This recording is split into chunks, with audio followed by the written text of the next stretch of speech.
назад случился вот этот беспредел в банковской сфере. Мы, правительство, взяли на себя обязательство управлять этой страной. То есть у нас тоже был выбор плакаться и критиковать дальше, либо засучить рукава и начинать работать и исправлять.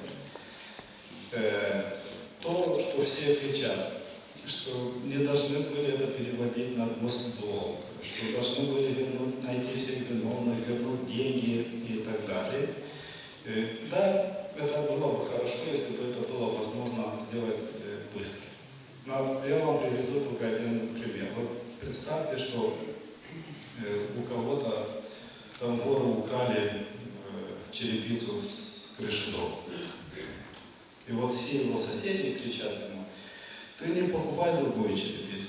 Ты поймай вора, верни эту черепицу и закрой свой дом. И не смей там покупать другую. Да? А если таким образом поступать, то пойдет снег, пойдет дождь и испортится вообще весь мой дом. То есть мы поступили немножко по-другому. Мы закрыли этот дом, а потом идешь и ищешь этого вора, возвращаешь черепицу, продаешь и берешь себе деньги. Может быть, не самый удачный пример, но я не нашел другого, как вам объяснить. Мы точно так же и сделали. Перевели это на госдолг. Теперь все занимаются все органы. И взыскиваются деньги с виноватых, определяют, кто эти виноваты, их наказывают, там определенные деньги уже были возвращены. Но самое главное, есть вот эта компания Крова, о которой вы уже все слышали. Вот они уже предоставили стратегию возврата денег. Я хочу сказать, что они выявили уже 600 миллионов долларов денег, которые были выведены из страны и не вернули назад.